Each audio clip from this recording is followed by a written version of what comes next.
Jupiter classes में आप सभी का एक बार पुनः स्वागत है। आज के इस एपिसोड में हम लोग जो 10th क्लास का प्रकाश का परिवर्तन जो चैप्टर चल रहा है फिजिक्स का, उसमें हम लोग देखेंगे गोलीय दर्पण में प्रतिबिंब का बनना। गोलीय दर्पण में प्रतिबिंब का बनना देखना है कि जब वस्तु को गोलीय दर्पण के सामने रखते हैं तो उसका प्रतिबिंब कहाँ पर बनता है, कैसा बनता है, उसकी प्रकृति क्या होगी, यही सब देखना है। तो चलिए स्टार्ट करते हैं। गोलीय दर्पण में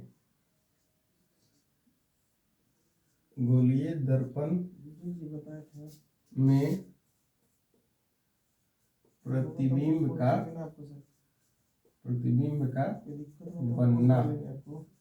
गोलीय दर्पण में प्रतिबिंब का बनना। देखिए, सबसे पहले देखेंगे अवतल दर्पण में। अवतल दर्पण में देखते हैं, ठीक है। पहला हो गया अवतल दर्पण। देखिए, सबसे पहले बात करते हैं हम अवतल दर्पण बना लेते हैं। उसके बाद ये हमारा हो गया अवतल दर्पण। आप लोग इसको अच्छा से बनाइएगा, ड्रॉ कीजिएगा। यहाँ पर देखिए, सबसे पहले कि यहाँ पर एक लाइन खींच लेते हैं, काल्पनिक लाइन है P, इसको कहेंगे ध्रुव, और ये हो गया X और ये हो गया X डैश। जहाँ से इसको खींचे है वह हो जाएगा C, ठीक है। और एक मान कर चलिए कि C और P के बीच से जो अनंत से प्रकाश की किरणें आती है, वह दर्पण से टकराने के बाद प्रधान अक्ष को जिस बिंदु पर काटती है उसको फोकस करते हैं। तो इसका फोकस यहाँ पर है, ठीक है। ये दर्पण हो गया। हम लोग देखते हैं कि अवतल दर्पण में जो प्रतिबिंब की स्थिति हो सकती है, वस्तु की स्थिति हो सकती है कि वस्तु को कहाँ रखेंगे तो कैसा प्रतिबिंब बनता है, वस्तु को किस जगह पर रखा जाए अवतल दर्पण के सामने और उसका प्रतिबिंब कहाँ बने। तो सबसे पहला बात है कि वस्तु को फर्स्ट केस में रखा जाएगा अनंत पर। एक बात और याद रखेंगे कि अनंत पर जो भी वस्तु हो वहां से प्रकाश तभी यहां तक पहुंच सकता है दर्पण पर। अनंत कहने का मतलब बहुत दूर, और बहुत दूर से जब प्रकाश की किरण आने का मतलब है कि जो प्रकाश स्रोत है, जो वस्तु है, वह बहुत बड़ा होगा। तो अनंत पर जब भी बात करेंगे हम प्रकाश स्रोत का, तो वह बहुत बड़ा होगा, उसका जो साइज होगा वह काफ़ी बड़ा होगा। तो अनंत पर एक वस्तु है, वहाँ से प्रकाश की किरण आ रहा है, जिसे सूर्य जो है उसको अनंत मान सकते हैं। तो वहाँ से प्रकाश की किरण जो आती है वह हमारे पास आते आते समांतर हो जाती है, दर्पण पर आते आते समांतर हो जाएगी। तो एक चीज़ और बताए थे, सबसे पहले बात कर लेते हैं स्थिति का कि अवतल दर्पण में कितना स्थिति हो गया। तो देखिए, सबसे पहला स्थिति हो गया एक, जो वस्तु कहाँ हो, अनंत पर। और भी देखिए, ये हो गया अवतल दर्पण का वक्रता केंद्र। तो एक अनंत और वक्रता केंद्र के बीच में रखेंगे। अनंत और वक्रता केंद्र के बीच में रखने का मतलब कि उसको वस्तु जो होगा, अब अनंत इतना बड़ा तो होगा नहीं, तो उसको मान करके चलिए वक्रता केंद्र के नजदीके में रखा जाता है, लेकिन वक्रता केंद्र और अनंत के बीच में रखा जाता है। यानी कि दूसरा जो होगा वह यहाँ पर होगा, यानी कि वस्तु का पोजीशन यहाँ पर होगा दूसरा केस में।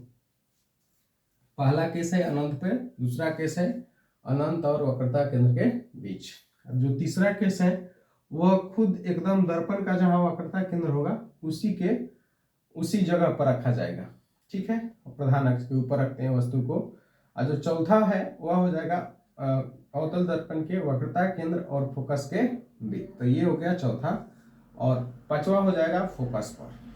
पांचवा कहाँ हो गया, फोकस पर। और छठा जो है वह हो जाएगा कहाँ पर, तो अवतल दर्पण के मुख्य फोकस या फोकस और ध्रुव के बीच, यानी कि P और F के बीच में रखा जाएगा।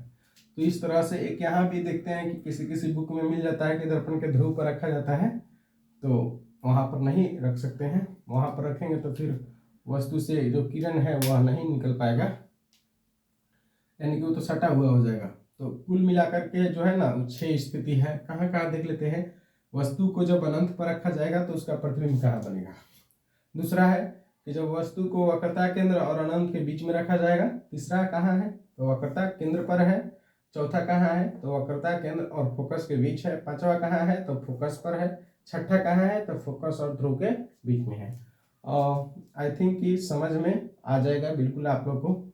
अब देखते हैं यहाँ से कि जो अनंत पर होगा, अनंत पर जो होगा उसको ध्यान में रखेंगे। लिखना कैसे है देखिए बताते हैं कि जब ऐसे लिखना है। पहला केस है, मान लीजिए फर्स्ट केस कि जब वस्तु अनंत पर स्थित हो, वस्तु अनंत पर स्थित हो तो उसका प्रतिबिंब हो तो उसका प्रतिबिंब बस इसके बाद अब रुक जाना है ऐसे करके। तो उसका प्रतिबिंब अब यहाँ पर डालेंगे पॉइंट 1, तब उसका प्रतिबिंब अब इसको बनाएंगे, ड्रॉ करेंगे। वस्तु को अनंत पर रख देंगे। अनंत से जो भी प्रकाश की किरणें आती है वह दर्पण के समांतर आती है। अच्छा देखिए ये जो रेखा है वह रेखा काल्पनिक रेखा है। अनंत पर से जो किरण आती है वह इससे भी एक होकर के गुजरती है। और जो हम लोग इतना दूर से होकर के लाइन गुजार रहे हैं वह इतना दूर से होकर के किरण नहीं गुजरता है, बल्कि ये वाला जो किरण दिख रहा है इसका नाम रख देते हैं। ये भी जो किरण दिख रहा है वह दर्पण के जो प्रधान अक्ष है उसे उतना दूर पर नहीं गुजरता है। उतना दूर पर गुजरता है तो उसका प्रतिबिंब अलग अलग जगह पर बन जाएगा। तो इसलिए यह हम लोग खाली मतलब कहने का मतलब है कि केवल साफ स्पष्ट देखने के लिए वहां उतना दूर बनाया जाता है। लेकिन ये वाला जो किरण है वह यहाँ से होकर गुजरा है। ये वाला जो है ना यहाँ से होकर के ऐसे गुजरेगा।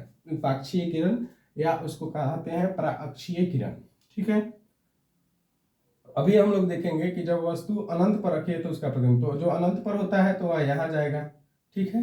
पर दर्पण के परावर्तक सतह पर पड़ता है और फिर उसके बाद बताया गया है कि प्रधान अक्ष को काटते हुए एक जगह से गुजर जाएगा। तो यहाँ पर तो हम फोकस पहले से बना दिए हैं, तो यहीं से काटते हुए क्या हो जाएगा, निकल जाएगा। एक जो है ये भी एक जो प्रधान अक्ष जो है यह काल्पनिक रेखा है, यानी कि इसको माना गया है। लेकिन जब अनंत पे वस्तु रहेगा तो बहुत बड़ा वस्तु रहेगा तो प्रकाश की किरण जो है समांतर प्रधान अक्ष के ऊपर से भी गुजर सकता है, प्रधान अक्ष के नीचे से भी गुजर सकता है। और खुद जहां पर प्रधान अक्ष है वहां से भी एक गुजर के जाता है। यहां से एक गुजर के जाने का मतलब है कि सी पर गया। ठीक है। उसको पीछे इधर बढ़ा दिया गया है पीछे की तरफ। तो जो सी से होकर किरण जाता है उसको पिछले वीडियो में बताया गया है कि जो भी किरण सी से होकर जाएगा वह पुनः इसी पथ पर क्या हो जाएगा, लौट जाएगा। और लौटने के बाद यहाँ पर कटिंग कर देगा।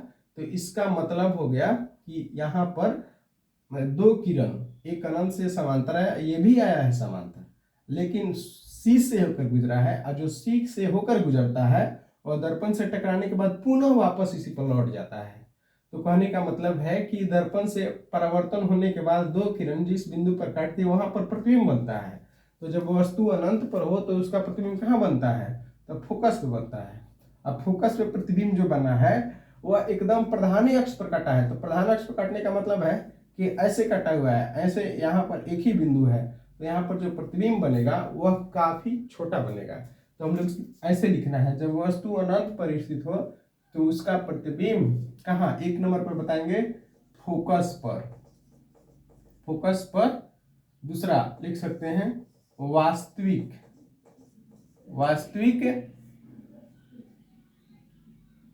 तीसरा एवं आकार में बहुत छोटा बनता है, बहुत छोटा बनता, बिंदु स्वरूप बनता है। बहुत छोटा कहने का मतलब बिंदु स्वरूप, स्वरूप का मतलब जैसा, बिंदु स्वरूप बनता है। समझे। तो ये ऐसा होना चाहिए कि लगे कि एक लाइन हो गई। देखिए इतना लिखेंगे सबसे पहले, जब वस्तु अनंत पर स्थित हो तो उसका प्रतिबिंब, उसके बाद ये फिगर ड्रॉ कर लेंगे। उसके बाद उसका प्रतिबिंब कहाँ, तो फोकस पर। दूसरा वास्तविक में उल्टा सीधा पता ना चलेगा क्योंकि बिंदु है। वास्तविक एवं आकार में बहुत छोटा बनता है। ये लग रहा है कि एक सेंटेंस है ना। ठीक उसी प्रकार से एक दूसरा बताते हैं, बिल्कुल डरने की बात नहीं है। केस 2 अब समझते हैं। देखिए, अगर वस्तु को एक कोई बताओ, हम उसको बताते हैं। इसे इसको हटा देते हैं। देखिए ये हो गया। अगर हम बात करते हैं यहाँ पर कि जब वस्तु को कहाँ रख दिया जाए, इसको हटा दिए, हो गया। अब देखिए दूसरा, मान लेते हैं कि हम एक ऐसा लेते हैं कि ये वाला लेते हैं, कोई भी ले लेते हैं, चौथा ले लेते हैं, चौथा ये वाला हो गया। आप लोग को लेकर इसी तरह से वस्तु रखना है। पहला केस में खाली वस्तु अनंत पर रहेगा, और दूसरा केस में वस्तु अनंत और सी के बीच में रहेगा, तो यहाँ पर रखेंगे, यहाँ पर ऐसे रख सकते थे, ठीक है। तीसरा केस में भी यहाँ पर ऐसे रखेंगे। लेकिन अब ड्रॉ करना सीखते हैं कैसे होता है। तो देखिए, ये हो गया हमारा वस्तु का साइज, वस्तु की ऊंचाई हो गया, ठीक है। वस्तु की ऊंचाई इसको मान लेते हैं ए बी, इसको मान लिए ए बी हम, ठीक है। अभी यहां से हमको किरण, 3 किरण हम लेके जा सकते हैं। बताए थे कल भी कि पहला किरण हम अगर लेकर जाना चाहेंगे तो समांतर लेके जा सकते हैं, ठीक है, कोई दिक्कत नहीं है। दूसरा किरण अगर हमको लेके जाना होगा तो सीधा पी पे लेके जाएंगे, और जितना डिग्री का कोण बनेगा उतना डिग्री पर हम ऐसे कर देंगे, ठीक है। अगर स्केल से बनाते हैं तो बिल स्केल इंस्ट्रूमेंट का इस्तेमाल करते हैं तो एकदम अच्छा से बन जाएगा, ठीक है। ये हो गया। एक और किरण हम लेके जा सकते हैं, कहाँ से, तो सी से। अब सी से लेके जाना होगा तो सी से लाइन ऐसा खींचना है इस पे कि पहले इधर सी से मिले, ठीक है, और उसी को ऐसे बढ़ाया जाए, और दर्पण अगर छोटा पड़ गया तो फिर उसको ऐसे करना पड़ेगा। मतलब यहां से तो सी पहले तो इधर नहीं आएगा, पहले इधर ही जाएगा, लेकिन सीप से निकलना चाहिए, तो ऐसा बना सकते हैं, ठीक है। तो 3 किरण में से देखेंगे तो जो समांतर किरण है इसे जाएगा प्रधान अक्ष के समांतर, एक किरण तो यहां से जाएगा, ठीक है। तो यहां से जाएगा तो उसको कटना करना है, फिर वापस लौट जाएगा, ठीक है। लेकिन जब वस्तु दिया हो तो उसके सिरा से, यानी कि उसके ऊपरीला भाग से अगर हम किरण रेख बनाते हैं तो बिल्कुल स्पष्ट दिखेगा। नीचे वाला जो है वो प्रधान अक्ष रहेगा, ठीक है। अब यहाँ से जो है, यहाँ से देखते हैं, ये तो टकरा के हमेशा इसी पर आएगा, तो जब भी वस्तु का प्रतिबिंब देखेंगे इसी पर बनने लगेगा, तो ऐसा ना होगा। तो यहाँ पर देखेंगे कि जब ई वाला जो है वह फोकस से होकर गुजरता है, ऐसे फोकस से होकर गुजर गया ना। तो कहने का मतलब है कि जब वस्तु समांतर किरण रहेगा तो वह फोकस ले होकर गुजरेगा, और जब वस्तु जो है पी से होकर जाएगा तो उतना ही डिग्री पर इधर जाएगा, और जब वस्तु जो है यहाँ सी पर रहेगा तो उसको ऐसे मिलाना है, ऐसे कि पहले सी से, इस किरण से सी पर मिले, या फिर वो उसी को लाइन में आगे बढ़ाए तो दर्पण पर चले जाए। तो कुल मिला के जो है ना 3 किरण। हमें कितना चाहिए दर्पण प्रतिबिंब बनाने के लिए, तो 2 किरण चाहिए, 2 किरण चाहिए। अब देखिए, देखते हैं, अब यहाँ पर फिर से एक बार दिखा देते हैं। अब देखिए, सबसे पहला किरण यहाँ पर समांतर, उसके बाद फिर कहाँ, इसके बाद फिर देखेंगे तो समांतर चल गया, तो इसके बाद आपको करना है फोकस पे, फोकस पे एकदम सीधे इंस्ट्रूमेंट से करेंगे, हो गया। ये परावर्तित किरण हो गया, ठीक है। तो कहेंगे कि सर इसमें आपतन कोण परावर्तन कोण नहीं समझ में आया, एकदम आएगा। उसको सी से मिला दो, ऐसे ऐसे मिला दिए तो हाई हो गया आपतन कोण, हाई वाला हो गया परावर्तन कोण, समझे। तो उससे तो अभी कोई मतलब है नहीं, हमको प्रतिबिंब बनाना है, तो ये वाला हो गया, ये परावर्तित किरण, ये आपतित किरण।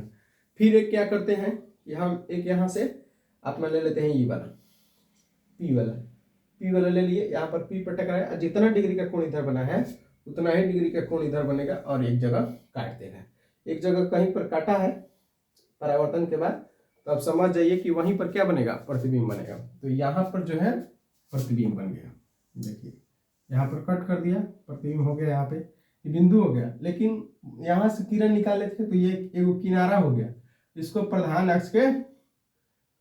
अक्ष पर लंबवत मिलाना पड़ेगा। लंबवत मतलब सीधा 90 डिग्री का कोण यहाँ बनना चाहिए। तो ये वाला देखेंगे कि वस्तु को यहाँ रखे थे तो उसका प्रतिबिंब यहाँ बन गया। अब इसमें लिखना कैसे है कि जब वस्तु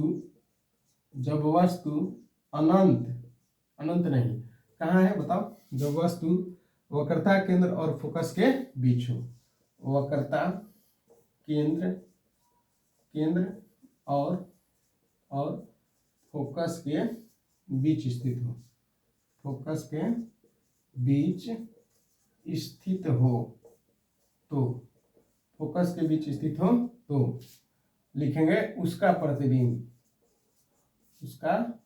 प्रतिबिंब लिख दिए। एकदम सेम टू सेम लिखना है ऐसे करके, ठीक है। फिर उसके बाद लिखेंगे पहला क्या है भाई, तो उसका प्रतिबिंब पहले ये देखेंगे कि कहाँ पर बनता है, कहाँ पर बन रहा है, तो वक्रता केंद्र, आहिन्य क्या है अनंत है, इधर क्या है अनंत है, तो वक्रता केंद्र और अनंत के बीच हो गया। दूसरा का अगर बात की जाए तो क्या देखना है कि वास्तविक है कि काल्पनिक। वास्तविक किसको कहते हैं, सामने रहेगा तो वास्तविक और पीछे रहेगा तो काल्पनिक। तो प्रतिबिंब कहाँ बना है, पीछे है, वस्तु है प्रतिबिंब है, तो बताएंगे वास्तविक। अब बताना है वास्तविक एवं उल्टा बना है कि सीधा, ये तो सीधा माने, इसको सीधा रखें, तो ये वाला देख रहे हैं कि उलट गया है इसे, तो इसका मतलब है कि क्या है वास्तविक एवं उल्टा। अगर प्रतिबिंब प्रधान अक्ष के ऊपर बनता, ये वाला यहाँ ना बन करके ऐसे बनता, तो इसको सीधा बोलते हैं, ठीक है। तो वास्तविक एवं उल्टा। और तीसरा जो है ये बताना है कि वस्तु से बड़ा है कि छोटा। तो यहाँ पर दिख भी रहा होगा कि वस्तु की अपेक्षा क्या बना है, बड़ा बना है, तो वस्तु की अपेक्षा बड़ा बनता है। तो यही 3 बात ध्यान देना है कि कहाँ बनता है, वास्तविक है कि काल्पनिक है, सीधा है कि उल्टा है, और उसके बाद वस्तु की अपेक्षा बड़ा है कि छोटा है कि बराबर है, ठीक है। अब इसको हम देख लेते हैं, एक चीज है यहाँ पे, इसको देखते हैं। 6 केस हो गया, 2 केस हम कर दिए, यहाँ पर 6 स्थिति है, केस का मतलब स्थिति, 6 पोजीशन है, उसको देख सकते हैं, इसको नोट कर लेंगे। अब देखिए समझते हैं, अच्छा वो समझा देते हैं एकदम बढ़िया से, समझ लीजिए, एक ही बात में हो जाएगा। ये स्थिति और ये हो गया आकार, कहाँ पर बनेगा, कहाँ पर, और ये हो गया प्रकृति। अब देखिए वस्तु कहाँ है, पहला केस में रखते हैं, पहला केस में वस्तु कहाँ पर हो, अनंत पर। जब यहाँ पर रखेंगे, याद रखिएगा, जब यहाँ पर रहेगा तो उसका प्रतिबिंब बनेगा फोकस पर। एक मिनट देखिए, ये अवतल दर्पण हो गया, इस यहाँ पर आप समझ सकते हैं। देखिए हम बता रहे हैं अवतल दर्पण में प्रतिबिंब जो वस्तु होता है उसका प्रतिबिंब कहाँ कब और कैसे बनता है, थोड़ा इसको तेजी से समझते हैं। ये हो गया ध्रुव और ये एक्स, और ये क्या हो गया एक्स डैश। यहाँ पर देखिए हमारा सी हो गया, और ये वाला इसको एफ मान लिया है कि जो प्रकाश की किरण समांतर आएगा वह यहीं पे काटता है, ठीक है, तो उसी को फोकस कहते हैं। तो सबसे पहला है कि वस्तु जो है वो अनंत पे रहेगा, एगो है अनंत और वक्रता केंद्र के बीच में रहेगा, ये अनंत और ये वक्रता केंद्र। तीसरा रहेगा कि वक्रता केंद्र पर, चौथा रहेगा सी और एफ के बीच में, पांचवा रहेगा फोकस पे, और छठा का रहेगा फोकस और ध्रुव के बीच में। अब देखिए सबसे पहला समझते हैं कि वस्तु जब अनंत पर हो, वस्तु जब अनंत पर रहेगा तो उसका प्रतिबिंब कहाँ बनेगा, तो फोकस पे, ठीक है, पहला का हो गया, कहाँ बनेगा फोकस पे। और जब फोकस पे रहेगा तो उसका बनेगा कहाँ, अनंत पे। जब वस्तु अनंत पे रहेगा तो फोकस पे, और जब वस्तु फोकस पे रहेगा तो अनंत पे। तो उसका प्रतिबिंब कहाँ बनता है, अनंत पर आता है तो कहाँ बनता है, तो बताएंगे कि एफ पर, ठीक है। और कैसा उसका आकार कैसा होता है, प्रतिबिंब के बारे में हम सब बात करेंगे, ठीक है। प्रतिबिंब हाई है वस्तु की स्थिति, बाकी सब एक प्रतिबिंब के बारे में ठीक है। तो आकार कैसा है, तो बिंदु जैसा बनेगा, ठीक है। प्रकृति कैसा होगा, तो वास्तविक होगा, कैसा होगा, वास्तविक, यानी कि सामने बनेगा, ठीक है। अगर दूसरा हम बात करते हैं कि जब वस्तु अनंत और वक्रता केंद्र के बीच यहाँ पर स्थित हो, अनंत और सी के बीच स्थित हो वस्तु, तो उसका प्रतिबिंब कैसा बनता है। तो देखो इधर से जब जाएंगे तो वस्तु का जो आकार, जो प्रतिबिंब बना था वह बिंदु के जैसा बना था, अब की बार थोड़ा सा बड़ा बनेगा, लेकिन वस्तु से अभी छोटा रहेगा। बराबर कब होगा वस्तु के, तो सी पर होगा, अभी वस्तु से प्रतिबिंब क्या होगा, छोटा होगा। तो यहाँ पर बताएंगे आकार कैसा होगा, तो अपेक्षा अपेक्षाकृत छोटा, अपेक्षाकृत छोटा रहेगा अभी, ठीक है। कहाँ बनेगा, तो यहाँ है तो इसके बीच में बनेगा, अगर इसके बीच में है तो इसके बीच में बनेगा। तो कहाँ बनेगा इसका प्रतिबिंब, तो इसका प्रतिबिंब बनेगा C और F के बीच, यानी कि वक्रता केंद्र और फोकस के बीच। अच्छा, ये कैसा बनेगा, तो वास्तविक एवं उल्टा, वास्तविक एवं उल्टा, ये देखना है। उसमें खाली वास्तविक लिखे हैं क्योंकि बिंदु में ना पता चलेगा कि उल्टा है कि सीधा है। तीसरा का जो केस है वह समझिए कि अगर यहाँ पर रहेगा, पहिलका का तो बता दिए कि यहाँ रहेगा तो फोकस पे, फोकस रहेगा, पांचवा भी हो गया, फोकस पर रहेगा तो यहाँ ई 5 नंबर का, ठीक है। अब देखिए दूसरा का जो था उसका कहाँ बनेगा, दूसरा का यहाँ बनेगा इसके बीच में, और जो तीसरा का है, जो तीसरा का है उसका कहाँ बनेगा, तो सेम इसी पर बनेगा, यानी कि सी पर अगर रहता है, अगर सी पर रहता है, सी पर यानी वक्रता केंद्र पर, तो उसका कहाँ बनेगा, तो सी पर ही बनेगा। आकार कैसा होगा, तो बराबर होगा, कैसा होगा, बराबर, लेकिन सामने ही बनेगा तो वास्तविक एवं उल्टा, वास्तविक एवं उल्टा, ठीक है, वास्तविक एवं उल्टा। चौथा अगर बात करते हैं, देखिए तीसरा जो दूसरा है वह दूसरा रोमन, यानी कि वस्तु को यहाँ रखेंगे तो उसका प्रतिबिंब यहाँ बनेगा। तीसरा यहाँ का यहीं पर हो गया, देखिए यहाँ था तो यहाँ बना, यहाँ था तो यहाँ बना, तीसरा यहाँ का यहाँ, यानी कि एक इधर का तो एक इधर का, एक यहाँ तो एक यहाँ, एक यहाँ तो यहाँ, ये तो खत्म हो गया। फिर उसके बाद अगर चौथा का बारी आता है, ये यहाँ रहेगा तो उसका यहाँ बनेगा, चौथा का यहाँ बनेगा। चौथा कहाँ रखे हैं, तो C और F के बीच में, C और F के बीच में, यहाँ में लिख देते हैं, C और F के बीच में अगर रहता है, बीच में रहेगा तो कहाँ बनेगा, प्रतिबिंब। प्रतिबिंब का आकार कैसा होगा, देखिए यहाँ पर प्रतिबिंब बराबर हो जाता है, उसके बाद वस्तु से बड़ा बनने लगेगा, तो लिखेंगे वस्तु की अपेक्षा बड़ा, वस्तु की अपेक्षा बड़ा बनेगा, वस्तु की अपेक्षा बड़ा।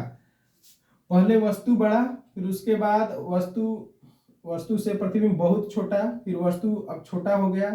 यहाँ पर जो है मतलब वस्तु तो यहाँ पर रखेंगे अनंत से तो छोटा रहेगा, माने कि धीरे धीरे प्रतिबिंब बढ़ेगा। यहाँ पर बिंदु जैसा था, यहाँ पर थोड़ा बड़ा हो जाएगा, यहाँ पर बहुत बड़ा, यहाँ पर वस्तु के बराबर हो जाएगा, और अब की बार वस्तु से प्रतिबिंब जो है ना वो यहाँ पर बड़ा होने लगेगा, ठीक है। तो चौथा केस में वस्तु की अपेक्षा बड़ा हो गया, कहाँ पर बन रहा है, तो C और अनंत के बीच में, C और अनंत के बीच में। अच्छा, कैसा बनेगा, तो वास्तविक एवं उल्टा, वास्तविक एवं उल्टा, एक हो गया। पांचवा का तो बात हो ये गया है कि जब वस्तु कहाँ पर हो, फोकस पर हो, F माने फोकस पर हो, तो उसका प्रतिबिंब कहाँ बनेगा, पांचवा का, तो अनंत पे यहाँ लिखा हुआ है पहले से, तो यहाँ पर हो जाएगा। अच्छा, अनंत पे जो भी बनेगा वह क्या बनेगा, बहुत बड़ा होगा। अच्छा, आकार कहाँ पर बनेगा, तो लिख देंगे अनंत पर, अनंत का सिंबल ये, और कैसा बनेगा तो बताएंगे वास्तविक एवं उल्टा, वास्तविक एवं उल्टा बनता है। आइए वो बच गया 6 नंबर। 6 नंबर का आने का मतलब है कि जब वस्तु को F और P के बीच में रहती है, यही एक ऐसा केस है कि जो वस्तु को यहाँ रखेंगे तो उसका प्रतिबिंब इधर बनेगा, ठीक है।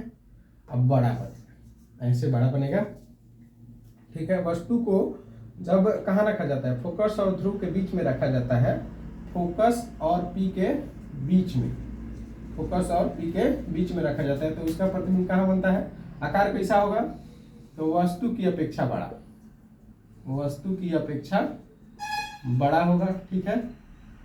कहाँ बनेगा, तो इसमें इधर तो कुछ ना है, इधर तो खाली लिख देंगे पीछे, पीछे दर्पण के पीछे, और इसमें लिखेंगे कि कहाँ बनता है, वास्तविक काल्पनिक। तो वास्तविक इधर आता तब ना, वास्तविक इधर रहेगा तो क्या हो जाएगा, काल्पनिक, काल्पनिक हो जाएगा एवं कैसा हो जाएगा, तो सीधा हो जाएगा, काल्पनिक एवं सीधा, क्योंकि प्रधान अक्ष के ऊपर है। बाकी देखेंगे कि 4 में 5 में वास्तविक बनेगा, 1 में क्या बनेगा, काल्पनिक बनेगा, ठीक है। इसको क्या कर देंगे, नोट कर लेंगे। अब अगला टॉपिक देखते हैं। अब देखिए जो हम लोग का एक और जो बचा है उत्तल दर्पण में। उत्तल दर्पण में क्या है, तो जब, अच्छा पहले उत्तल दर्पण बना लेते हैं। तो देखिए ऐसे बना लिए, ठीक है, और इसको इधर से कट कर ऐसे किए हैं, तो इसका इधर C हो गया इधर, ठीक है, C और ये P। अच्छा, इसको इधर कर देते हैं तभी ना उत्तल हो पाएगा, तो इसको इधर से पेंट कर दिया गया है, और ये प्रधान अक्ष मान लेते हैं, काल्पनिक रेखा है। मुख्य अक्ष इसे कहते हैं। मान लेते हैं कि इसका फोकस यहाँ पर है, तो वस्तु को तो इधर रखेंगे नहीं, इधर रखेंगे तो अवतल जैसा छाओगे तो स्थिति बनेगा नहीं। वस्तु को रखना इधर, इधर में एक बहुत दूर रख सकते हैं और एक प्रधान अक्ष पर रखेंगे, ऐसे रख सकते हैं। उत्तल दर्पण में 6 स्थितियां नहीं बन सकती। कैसे? अरे भाई वस्तु को पीछे रखिएगा, नहीं रख सकते। तो वस्तु को कहाँ रखेंगे? अनंत पे।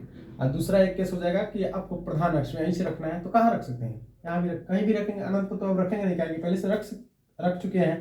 तो यहाँ पर रखेंगे ध्रुव और अनंत के बीच में, तो एक यहाँ पर रख सकते हैं ऐसे करके। हमारे पास दो, पहला है कि अनंत पे रखेंगे, तो पहला है कि अनंत पे रखेंगे तो वह समांतर जाएगा, एक ये भी चला जाएगा, ठीक है। और उसके बाद ई वाला जाएगा, तो इधर ई वाला गया तो भाई ये वाला तो टकरा के इधर आ गया। लेकिन अगर ये वाला जा रहा है, ये तो जाएगा समांतर, तब फोकस ऐसा लगेगा कि फोकस पर से होके ऐसे टकरा के वापस जा रहा है। लेकिन उसको जैसे ही मिलाते हैं तो कहीं ना कहीं प्रधान अक्ष को एक जगह जाके काटता है। इसको भी कहीं ना कहीं ऐसे जाकर मिलाएंगे तो टकरा के इधर ना लौट जाएगा, तो फिर यहाँ पर जाके लगेगा कि काट रहा है। तो जब अनंत पे रहेगा तो उसका प्रतिबिंब कहाँ बनता है? अनंत फोकस पे, ठीक है। ऐसे तो फोकस पे रख नहीं सकते हैं, अनंत पे रखेंगे तो उसका प्रतिबिंब कहाँ बनेगा? फोकस पे। तो इसमें तो दो ही है, इसमें तो दो ही है भाई। और वस्तु की स्थिति, वस्तु की स्थिति कहाँ रख सकते हैं? तो एक रखेंगे अनंत पर, अनंत पर रखेंगे तो उसका प्रतिबिंब कहाँ बनेगा? प्रतिबिंब की स्थिति लिख सकते हैं, प्रतिबिंब की स्थिति। प्रतिबिंब की स्थिति कहाँ बनेगा? तो बता देंगे फोकस पर। कहाँ बनेगा? फोकस पर। कैसा बनेगा? तो वही बिंदु जैसा, बिंदु जैसा। वास्तविक की काल्पनिक, बिंदु जैसा। वास्तविक की काल्पनिक तो बताना पड़ेगा काल्पनिक, ठीक है। सीधा उल्टा तो बुझा पता नहीं चल सकता है बिंदु के बारे में। तो बिंदु जैसा तो ये हो गया आकार के बारे में, और काल्पनिक ये हो गया प्रकृति, ठीक है। यहाँ पर हो गया। अब बात कर लेते हैं कहाँ रख सकते हैं। तो दूसरा का जो रख सकते हैं वो हम लोग रख सकते हैं कहाँ पर? अनंत और ध्रुव के बीच। तो अनंत और पी के बीच रख सकते हैं। बीच में रखेंगे तो क्या होगा भाई? बीच में रखते हैं तो यहाँ से देखिए दूसरा ड्रॉ करते हैं, यहाँ पर रखे हुए हैं, तो यहाँ से किधर जाएगा? फिर ये वाला यहाँ से क्या है? यहाँ भी रखेंगे तो फोकस से होकर जाएगा, तो ये तो डॉट डॉट से हो जाएगा, और ये वाला यहाँ से ऐसे निकल जाएगा। लेकिन एक और किरण हम ले जा सकते हैं यहाँ से निकाल के, कहाँ? तो यहाँ पर लेके चल जाएंगे। यहाँ पर लेके अगर जाते हैं तो ऐसे होगा, और यहाँ से ऐसे हो जाएगा, ठीक है, निकल गया। लेकिन इसको पीछे की तरफ मिलाएंगे तो पता चलेगा कि दोनों जो लाइन है वह यहाँ पर कट कर रहा है, ठीक है। यानी तो फिर एक और लाइन, यहाँ से 3 लाइन निकाल सकते हैं, एक समांतर और एक पी पे और एक सी पे जाना चाहिए। तो यहाँ पर स्केल रखेंगे ऐसे, ठीक है। लेकिन पीछे नहीं लाएंगे, ये वाला यहाँ से टकरा के वापस चला जाता है। जो सी वाला है, जो सी से होके जाएगा वापस लौट जाएगा। इधर डॉट डॉट से इसे करेंगे, लग रहा है कि यहाँ कटा है लेकिन कटेगा यहाँ पर, ठीक है। तो यहाँ पर क्या बनेगा? प्रतिबिंब बन जाएगा उसका। तो कहाँ पर प्रतिबिंब कहाँ बनता है? तो ध्रुव और फोकस के बीच, पी और एफ के बीच में, पी और एफ के बीच में बनेगा। वस्तु कैसा होगा? तो पीछे बना है। वस्तु का आकार कैसा होगा? तो प्रतिबिंब का आकार कैसा होगा? तो वस्तु के आकार से छोटा होगा, वस्तु से छोटा होगा। अच्छा, एक और बताना है, वास्तविक की काल्पनिक तो इधर बना है, पीछे बना है, तो क्या हो जाएगा? काल्पनिक। अब की बारी से पता चल जाएगा कि उल्टा है कि सीधा। तो देख रहे हैं कि जैसे वस्तु है वैसे ही बना है, प्रधान अक्ष के ऊपर है, तो ये क्या हो जाएगा? काल्पनिक एवं सीधा। तो कुल मिलाकर बात कहें तो इसमें 2 है और उसमें कितना है? 6 है। 6 स्थिति क्या करेंगे आप? कॉपी पर बनाएंगे और किसी भी जो वस्तु है उसके ऊपरीला सिरा से 3 गो किरण निकाल सकते हैं। पहला जो किरण होगा वह दर्पण के परावर्तक सतह पर जा करके समांतर जाएगा और फोकस ले होकर जाना चाहेगा। फोकस में वास्तव में होकर जा सकता है और जाता हुआ प्रतीत भी हो सकता है। और दूसरा है कि सी से होकर जाएगा तो वापस लौट जाएगा। और तीसरा है कि अगर पी से होकर गुजारेंगे तो जितना डिग्री का कोण ऊपर बनेगा उतना ही डिग्री का कोण नीचे बनेगा, प्रधान थी क्या बोलते हैं, प्रकाश के परावर्तन के नियम से, ठीक है। अभी हम लोग इसको लिख लेंगे, अभी हम लोग देखेंगे सूत्र।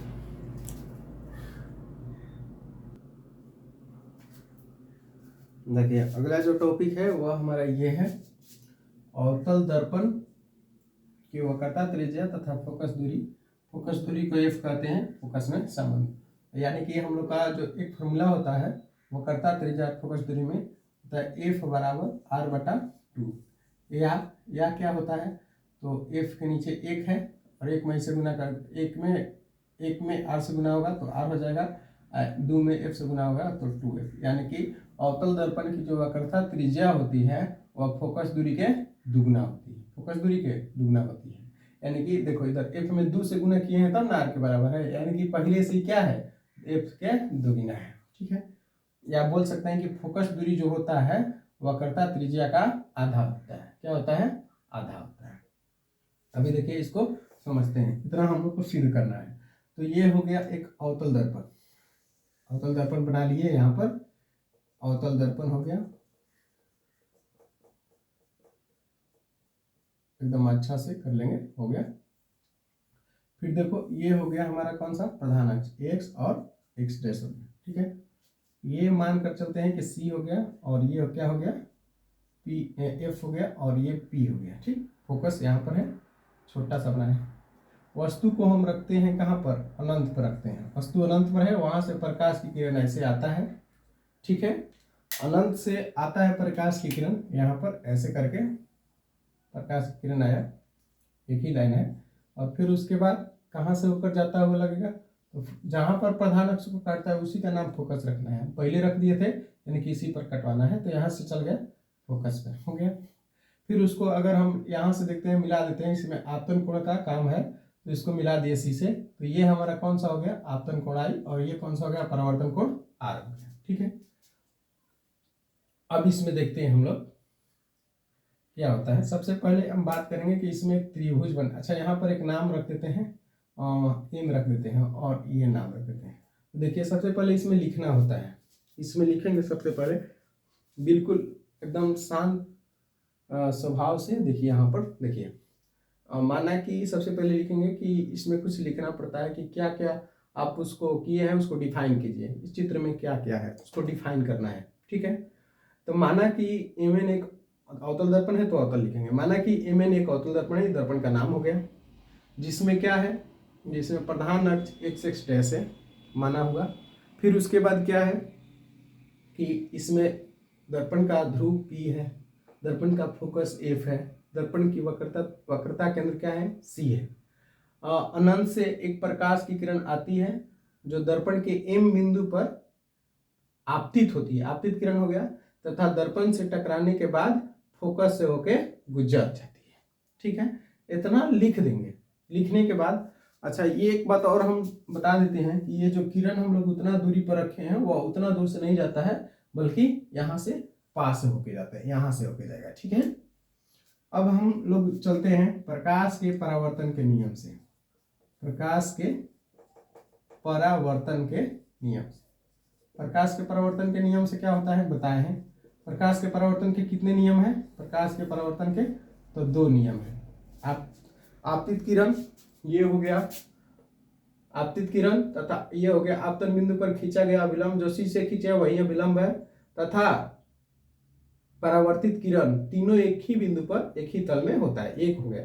और दूसरा होता है आपतन कोण परावर्तन कोण के बराबर होता है, यानी कि कोण आई बराबर क्या होता है, तो कोण आई बराबर कोण आर। प्रकाश के परावर्तन के नियम से कोण आई बराबर क्या होता है, कोण आर होता है, ठीक है। ये हो गया एक, ठीक है। और देखेंगे कि जो ये वाला आ रहा है आपतित किरण, आपतित किरण, आपतित किरण तथा ये जो है प्रधान अक्ष, आपतित किरण तथा प्रधान अक्ष, प्रधान अक्ष कौन है, तो एक्स एक्स डैश समांतर किरण है, समांतर किरण है। हम बताए हैं कि ये भी एक क्या है, किरण होता है जो जाता है फिर वापस आ जाता है टकरा। तो ये समांतर किरण है, यानी कि तो क्या हो जाएगा, ये दोनों समांतर जब हो जाएगा, अब देखें कि वही तिरछा रेखा इसे कट कर रहा है, जो इसी माने हुए हैं, बीच में सही से तिरछा कटा हुआ है, तो इधर वाला कोण और इधर वाला कोण दोनों क्या होगा, बराबर होगा। यानी कि जब 2 रेखाएं ऐसी हो और कोई तीसरा रेखा इसे काटता है तो इधर वाला कोण इसके बराबर होता है। तो देख रहे हैं कि हाई वाला तीसरा ऐसे काट रहा है, तो आई जितना डिग्री का कोण यहाँ है उतना ही डिग्री का कोण यहाँ होगा, यानी कि आई यहाँ है तो यहाँ भी क्या हो जाएगा, आई हो जाएगा। यानी कहने का मतलब है कि हाई वाला जितना कोण यहाँ पर है उतना ही कोण यहाँ पर हो जाएगा। कहने का मतलब है कि कोण MCF, इसको बीच में लिखना होता है, तो MCF, कोण MCF बराबर भी क्या हो जाएगा, कोण I हो जाएगा। ठीक है, यानी कि I हो गया। अब हाई वाला एक बराबर क्या है, R, ई वाला कोण यहाँ आ गया, तो इसका मतलब है तो दोनों बराबर कोण है, तो लिखेंगे त्रिभुज MCF में कौन कोण बराबर है, तो I के बराबर ही ना कोण R है। तो अगर एक त्रिभुज में दो कोण बराबर होता है तो समद्विबाहु त्रिभुज हो जाता है। समद्विबाहु त्रिभुज में कहने का मतलब हो गया कि त्रिभुज MCF में अर्थात समद्विबाहु त्रिभुज में ये दोनों कोण आपस में क्या है, बराबर है। तो कोण I के सामने कौन सी भुजा है, तो I कौन कौन से भुजा से मिलकर बनाते हैं, वो इससे या वो इससे, तो उस भुजा को छोड़ करके जो बाकी भुजा होता है उस सामने वाला भुजा होता है। तो कोण I के सामने कौन सा भुजा है, तो MF है, तो MF हो गया। कोण R के सामने अगर देखेंगे इसमें, इस त्रिभुज में कौन सी भुजा है, तो R जो कोण बना है वो इस दो लाइन से बना है, ऐसे दो लाइन से मिलकर बना है, तो इसके सामने का भुजा R का कौन होगा, तो एक जो बचता है वही सामने वाला होता है, तो कोण R के सामने हो जाएगा कौन, CF। ये समझ में आया कैसे बराबर हो गया। ये बराबर ऐसे हुआ कि किसी त्रिभुज में अगर दो को कोण आपस में बराबर होगा तो उस त्रिभुज को समद्विबाहु त्रिभुज कहते हैं। यहाँ पर दोनों कोण बराबर है, एक वही R है एक वही I है। हम जानते हैं कि कोण I बराबर R, यानी कि दोनों कोण आपस में क्या होता है, बराबर होता है। ये वाला I यहाँ भी है, इसका मतलब ये वाला कोण I वाला कोण दोनों क्या है, बराबर है। बस इतना ही तो समझना है। फिर उसके बाद ये हो गया MF बराबर CF। अब देखिए ई वाला जो किरण है, नाउ अब देख लेते हैं कि ये जो आपतित किरण है वह प्रधान अक्ष के दूर से ना होकर गुजरती है, पास से होकर गुजरती है। आपतित किरण प्रधान अक्ष के पास से होकर गुजरती है, पास से होकर के गुजरती है। यानी कि जो यहाँ से जा रहा है किरण, अगर उसको यहाँ से लेकर जाएंगे तो M जो यहाँ पर है वो यहाँ पर हो जाएगा, और जो ऐसे लाइन है वह ऐसे हो जाएगा। बात समझ में आ रहा है कि जो M से जो E वाला लाइन है, ऐसे जो E वाला लाइन ऐसे खींचे हैं वो ऐसे हो जाएगा। यानी कि देखेंगे यहाँ पर P है, तो देखेंगे कि जो MF था वो तो अब ऐसे हो गया, यानी कि MF और PF दोनों क्या हो जाएगा, बराबर। तो लिख सकते हैं कि MF बराबर PF।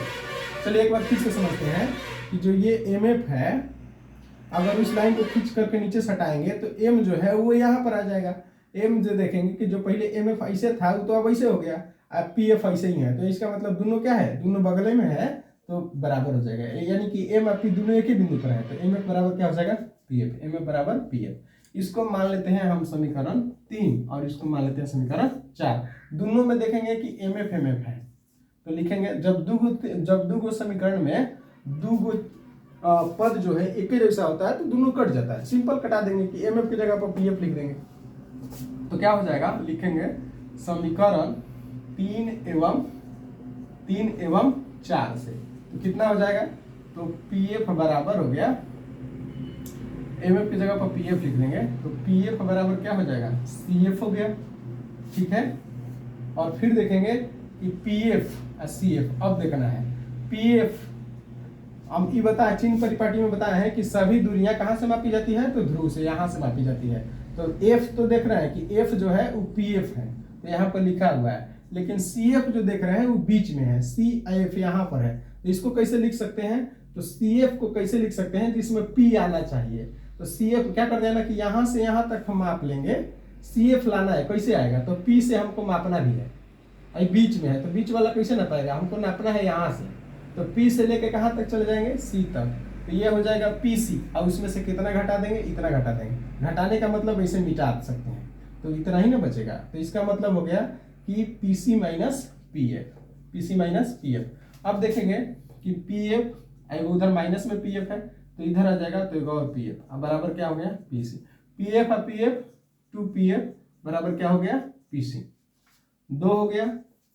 अब PF, अब देखते हैं PF की जगह पर क्या लिखा है, तो P से लेकर F तक, यानी कि दर्पण के ध्रुव और फोकस के बीच की दूरी को क्या कहते हैं, तो फोकस दूरी। समझ में आया, फोकस दूरी जो होता है उसको किससे सूचित करते हैं? एफ से। दर्पण के ध्रुव और फोकस के बीच की दूरी को फोकस दूरी कहते हैं, और दर्पण के ध्रुव और सी के बीच की दूरी को वक्रता त्रिज्या कहते हैं, आर से सूचित करते हैं। तो पी एफ के जगह पर एफ हो जाएगा और पी सी के जगह पर क्या हो जाएगा? आर हो जाएगा। तो एक आ गया 2f बराबर आर, ये वाला हो गया 2f बराबर आर। अभी तो ऐसे लिख सकते हैं f बराबर आर, दो गुना में है तो नीचे आ जाएगा f बराबर आर बटा 2। कितना हो गया? f बराबर आर बटा 2 हो गया। ठीक है, इसको नोट कर लेंगे। चलिए अब देखिए, आज जो है ना वीडियो लंबा हो जाएगा, तब अब आज के लिए इतना ही रहेगा। तो मिलते हैं अगले एपिसोड में, तब तक के लिए बहुत बहुत धन्यवाद। आप लोग एक काम कीजिए कि जितने भी मेरे वीडियो को देख रहे हैं उन लोगों से काफ़ी हमें सपोर्ट मिल रहा है। थोड़ा सा और सपोर्ट की ज़रूरत है, ताकि जो है ना वीडियो बनाने में हमें अच्छा लगे, अच्छा महसूस हो। तो अपने दोस्तों के पास शेयर करें और वीडियो जो है ना पूरा अंत तक देखें। और जिनको ये समझ में नहीं आ रहा है, इसका मतलब है कि पहले प्लेलिस्ट में जा करके मेरे वीडियो को जो टॉपिक वाइज है, जो डे चल रहा है, 1 डे 2 डे ऐसे करके, तो उसको जा करके देखें। थैंक यू, धन्यवाद।